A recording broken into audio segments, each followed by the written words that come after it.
So you're thinking about buying a home in this market. Come on in, sit down. Let's really talk about it. Before you start falling in love with houses online, I need you to understand something. Buying a home right now is still possible. But if your plan is just to scroll Zillow, wait for rates to drop, and hope the perfect house shows up at the perfect price, that is not a plan. And that may be why this process feels more confusing than it needs to be. You're Googling homes for sale. You're checking prices. You're hearing people talk about interest rates.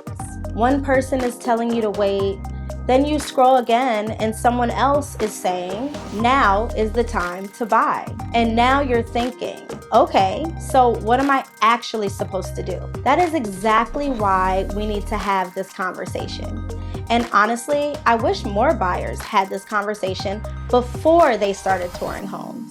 If this is your first time here, I'm Shanae Main. I'm a broker here in Georgia, and I've worked with buyers and sellers through different seasons of life and different markets. I've worked with first-time buyers, relocating buyers, families who needed more space, buyers starting over, and clients who started with me on their first home and later came back to purchase again. So I'm not saying this from theory. I've seen what preparation can do for a buyer. And I've also seen how stressful it can get when someone starts shopping before they understand the numbers.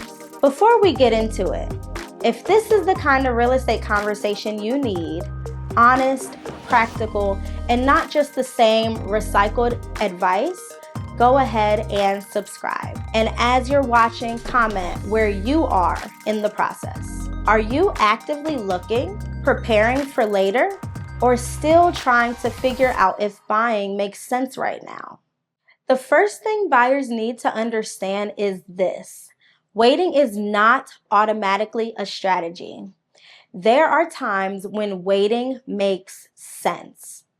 If your credit needs work, if you do not have enough saved, if your income is unstable, or if buying would put you in a stressful financial position, then yes, waiting may be the responsible decision. But waiting and doing nothing are not the same. A lot of buyers say, I'm waiting for rates to come down, or I'm waiting until I feel ready.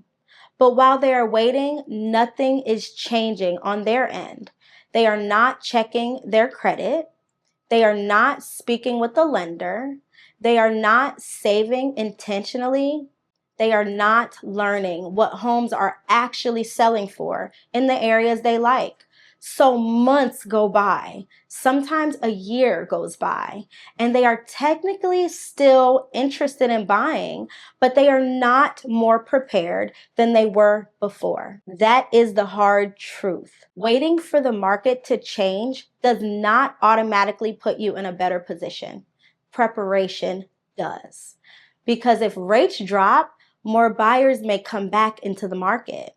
And if you waited the whole time but did not prepare, you may still not be ready when the opportunity comes. That is why it can make sense to have the conversation early. Even if you are not ready to buy today, sometimes the work we do months before you buy is what puts you in position when the right home finally comes along. That does not mean we are rushing. It means we are creating a clear path so you know what your next move should be.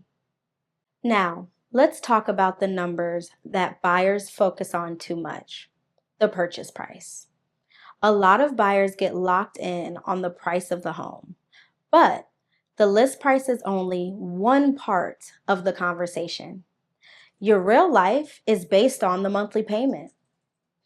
That payment may include your mortgage, interest, property taxes, homeowner's insurance, mortgage insurance, HOA fees, utilities, maintenance, repairs, moving expenses, and your normal everyday life.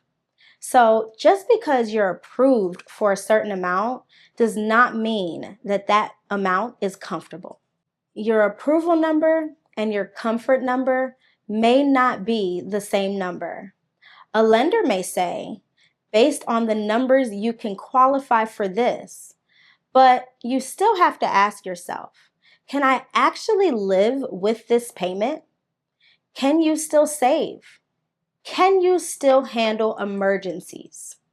Can you still enjoy your life without feeling house poor? Getting the keys is not the finish line. You still have to live in the home after closing. I've had buyers come to me thinking they were ready, but once we looked at the full picture, the payments, the closing costs, taxes, insurance, timeline, we realized they needed a little more preparation before seriously shopping. And that was not a bad thing. That saved them from falling in love with the home before they were financially ready to carry it.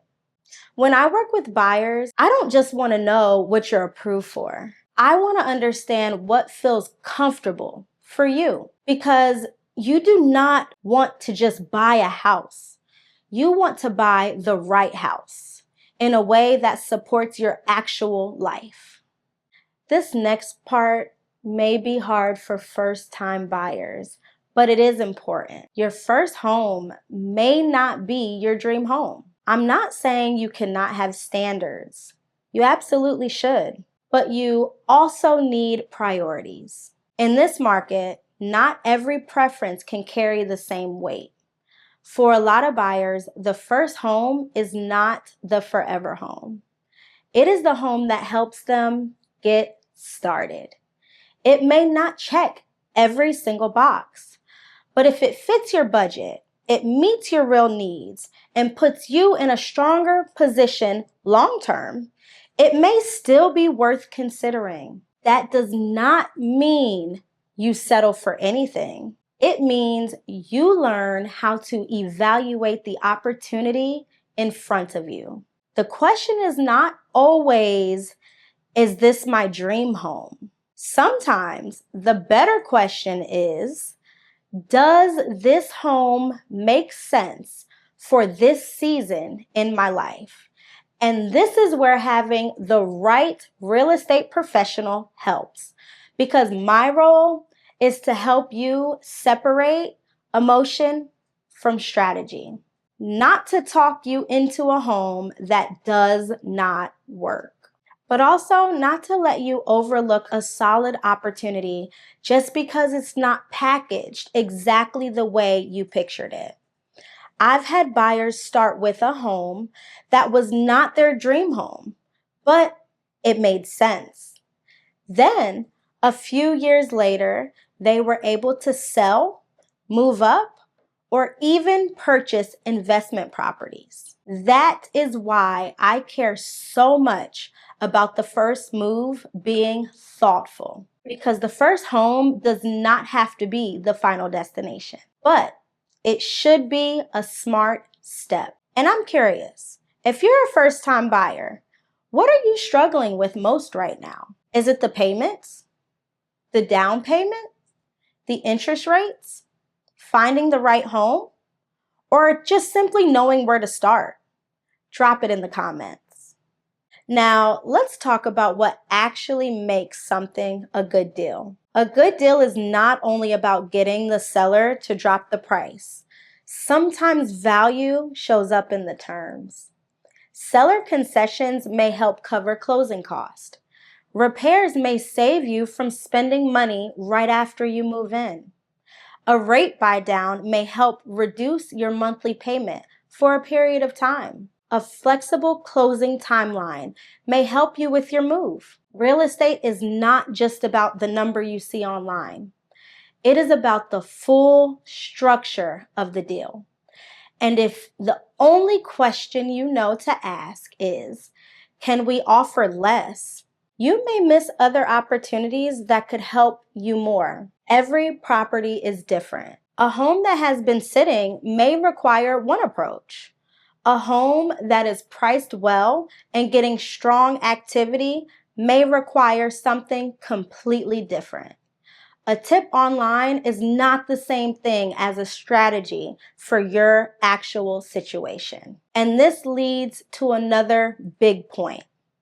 The right agent should be involved before you write the offer, not just once you find the house you like. A lot of buyers think that they only need a real estate agent when they are ready to go see homes. But the value of a good agent starts well before that. It starts with helping you understand the process, talk through your goals, and get realistic about your price range, your timeline, and desired area. Once you are in the middle of the process, things can move very quickly. You may need to make decisions about offers, inspections, repairs, appraisal issues, financing timelines, closing dates, and negotiations.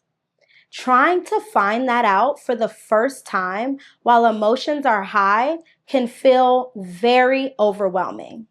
This is why I believe buyers need guidance early, not pressure, guidance. I'm not here to force anyone into buying a home. I'm here to help you look at the full picture before making a decision that big. Before you decide if you are ready to buy, ask yourself a few honest questions. Do I know what monthly payments actually feel comfortable for me? Have I talked to a lender?